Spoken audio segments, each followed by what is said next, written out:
Hi, I'm Skylar. I've been living in Denver for 3 months now, and the view of the mountains from my apartment still takes my breath away every morning. It's crazy how much your life can change when you finally decide to put yourself first. The notification ping from my phone interrupted my coffee ritual. I ignored it, enjoying the silence that had become my new normal. Back home in Illinois, silence was a luxury I never had. Skylar, can you keep it down?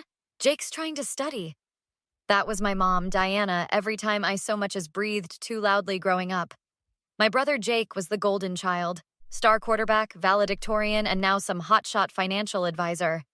Meanwhile, I was just there. The forgotten daughter who somehow managed to graduate with honors despite nobody noticing. Remember when Jake made that winning touchdown his senior year? My dad, Richard, would bring it up at every family dinner. That's my boy. I packed up and moved 3 months ago. Loaded my car with everything I owned, which wasn't much. Called my parents to tell them I was moving to Colorado. That's nice, honey. Hey, did you hear Jake just got promoted? Diana hadn't even processed what I'd said, so I did an experiment. I stopped calling, stopped texting, just to see how long it would take for someone to notice I was gone. 3 months. 3 whole months without a single, "How are you?" or "Where have you been?" It's insane they haven't noticed, my cousin Tara said during our weekly video chat. She was the only family member I still talked to. Not surprised. Jake probably sneezed and they threw a parade. You're being dramatic. Am I, though? Remember my college graduation? They left early because Jake had a date with Melissa. Yeah, that was pretty messed up. Melissa, my soon-to-be sister-in-law, was cut from the same cloth as my parents. She once called me Jake's shadow at Thanksgiving dinner. Everyone laughed. I was just taking the trash out when my phone pinged again. This time I checked it. Holy crap. What is it? Tara asked, still on the call. A wedding invitation from Jake and Melissa. They're getting married next month. Did they even realize you moved? I scrolled through the message. A formal evite followed by a personal note from Jake. Hey sis, big day coming up. Mom's expecting you home next week to help with arrangements. Melissa needs help with bridesmaids' gifts and stuff. You're good at that kind of thing, right? See you soon. I stared at my phone in disbelief. They expect me to just show up and help? After 3 months of radio silence? What are you going to do? Tara asked. I looked around at my new apartment, my new life. 3 months of peace, of being my own person instead of Jake's forgotten sister. I think, I said slowly, a plan forming in my mind. I'm going to give them exactly what they deserve. The next morning, my phone wouldn't stop buzzing. 10 missed calls from Diana in the span of an hour. I finally picked up on the 11th ring. Hello? Skylar! Thank goodness. Why haven't you been answering? We have so much to do for the wedding. I've been busy with work. I pulled up my bank app while talking. Something about Jake's message had triggered a memory about my old credit card I'd forgotten to cancel. Well, you need to get time off. Melissa's mother is being impossible about the seating chart, and Jake says you're good with that sort of thing. I nearly choked. Mom, I moved to Colorado 3 months ago. A pause. What do you mean? I literally moved states. I told you I was moving. I've been gone for 3 months. Don't be ridiculous. You're just staying with that friend of yours across town, right? My blood ran cold as I stared at my bank statement. There were charges from Illinois. Restaurants, gas stations, and a $500 charge from Wedding Wonderland. Mom, why are there charges on my credit card from Illinois? From places I haven't been to in 3 months? Another pause. Oh, we might have used your emergency card once or twice. Jake needed to put down deposits for the wedding. You don't mind, right? Family helps family. You've been using my credit card without permission? That's illegal. Don't be so dramatic. Jake was going to pay you back eventually. Now, when are you coming home? Melissa needs help addressing invitations. You already sent me an invitation. How can I help address them if they're already sent? Those were just the important people. The rest still need to go out. I muted the call and screamed into a pillow. When I unmuted, Diana was still talking about centerpieces. I'll be there next week, I said finally. Wonderful. Your old room is just as you left it. After hanging up, I immediately called my old friend Liam. We'd grown up together and he'd witnessed the Jake worship firsthand. Sky? Is that really you? Hey, Liam. Long time. 3 months without a word. I went by your place and the landlord said you'd moved out. Yeah, no one in my family noticed until they needed wedding help. Classic Johnson family. All hail Prince Jake. They've been using my credit card too. That's seriously messed up. What are you gonna do? I smiled to myself. I'm coming back for the wedding. Want to help me with something? The tone in your voice. You're planning something, aren't you? Let's just say I'm gathering evidence. Can you meet me at O'Malley's when I get in? Wouldn't miss it. When do you arrive? Tomorrow. I've already booked my flight. I'm bringing 3 months of receipts, bank statements, and a voice recorder. Sky, you're not just going to roll over this time, are you? Not a chance. They're finally going to see me. Really see me, even if it's the last time. I spent the night packing, printing documents, and preparing for battle. By the time my plane touched down in Illinois, I had everything I needed. Evidence of the credit card fraud, a timeline of my ignored messages, and a friend who had my back. As I stepped out of the airport, I felt different. I wasn't Jake's shadow anymore. I was Skylar, and I was about to make damn sure nobody forgot it again. O'Malley's hadn't changed a bit. Liam was waiting at our old corner booth, 2 beers already on the table. You look different. Good different. I slid my phone across the table. Voice memo app, ready to record at a moment's notice?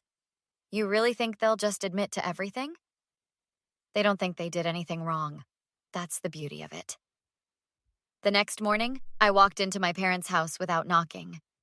Diana was arranging flowers in the kitchen and barely looked up. Oh, you're finally here. There's a list of errands on the fridge. No hug. No, how was your flight? Just straight to tasks. Good to see you too, Mom. Richard walked in, newspaper in hand.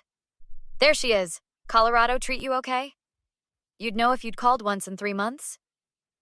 He laughed it off. You know how it is, busy with Jake's wedding preparations. My hand slipped into my pocket, pressing record on my phone.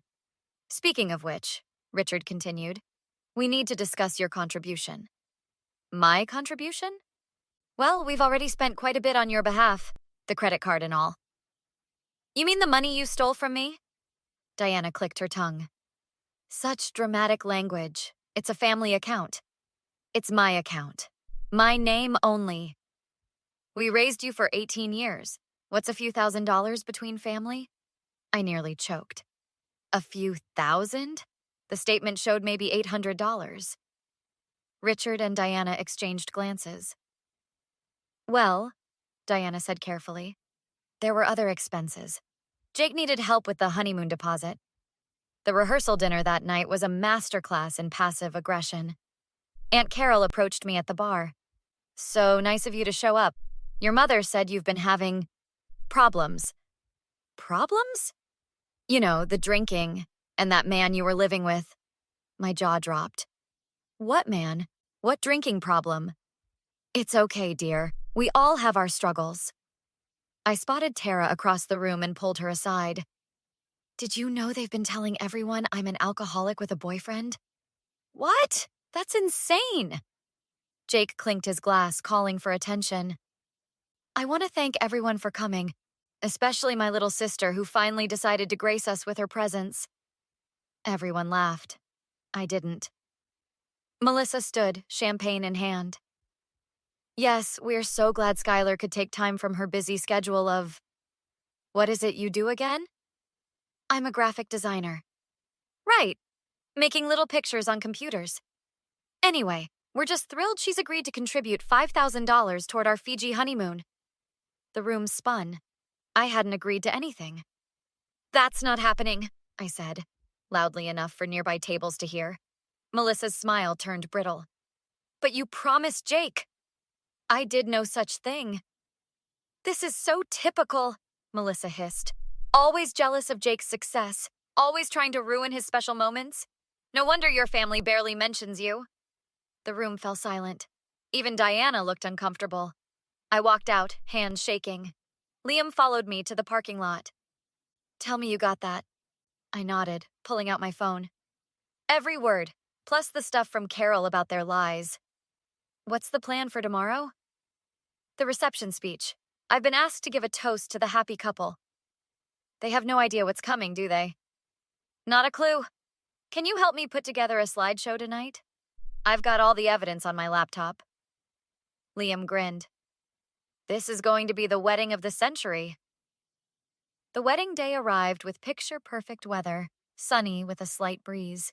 I showed up wearing a navy blue dress I'd specifically bought for the occasion, not the pink bridesmaid monstrosity Melissa had tried to force on me last minute. Where's your dress? Diana hissed when she spotted me. This is my dress. But Melissa specifically, I'm not a bridesmaid, remember? I wasn't important enough to ask 3 months ago. The ceremony went off without a hitch. Jake and Melissa exchanged vows while I sat in the back row, my laptop bag beside me. Liam sat across the aisle, giving me an encouraging nod. At the reception, Richard approached my table. You're still doing the toast, right? Keep it light, nothing too personal. Oh, it'll be personal, all right. He frowned. Skylar, don't make a scene. This is Jake's day. When has it ever not been Jake's day? When the DJ called me up for the toast, I brought my laptop and a small USB drive. While everyone was distracted by the cake cutting, Liam had connected it to the venue's sound system and projector. Hi, everyone.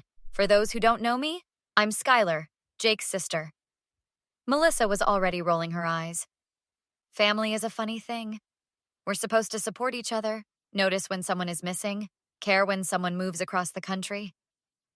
I clicked a button.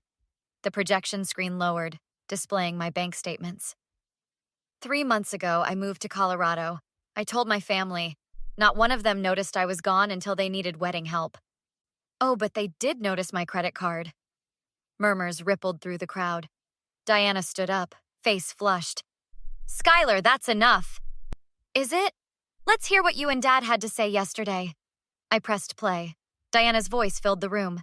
We raised you for 18 years. What's a few $1,000s between family? Richard's voice followed. Jake needed help with the honeymoon deposit. I clicked again, showing screenshots of text messages. And here's Aunt Carol being told I'm an alcoholic with a live-in boyfriend. Interesting fiction, considering I live alone and barely drink. Carol gasped. Other relatives looked toward Diana with questioning expressions. And the grand finale? Melissa at the rehearsal dinner. The recording played. Always jealous of Jake's success? Always trying to ruin his special moments? No wonder your family barely mentions you. The room fell silent. Jake stood frozen, champagne glass halfway to his lips. I'm not giving you $5,000 for your honeymoon. I'm not addressing any more invitations. I'm not being your forgotten shadow anymore. Tara stood up, clapping slowly. Liam joined her. Then Grandma Ruth, who'd always had a soft spot for me. One by one, people began applauding. Jake approached the microphone. Sky, come on, you're making a big deal out of nothing. Am I? When's my birthday, Jake? He blinked. It's, November 12th. I never forgot yours, August 23rd. I never forgot anything about you because that's what family does. I unplugged my laptop. I'm going back to Colorado. Don't call me for the next wedding. 6 months later, my Denver apartment feels more like home than Illinois ever did. Tara visits regularly. Liam moved here last month for a job opportunity, and maybe something more between us. My phone rings. Unknown number from Illinois. I decline the call and turn back to my friends, my real family, gathered around my dining table for our weekly dinner. So what do you think? Was Skylar justified in publicly exposing her family at Jake's wedding? Or did she go too far with her revenge? Would you have handled it differently? Share your thoughts in the comments below. If you enjoyed this story of family drama and sweet revenge, hit that like button and subscribe for more stories like this one. New videos every day.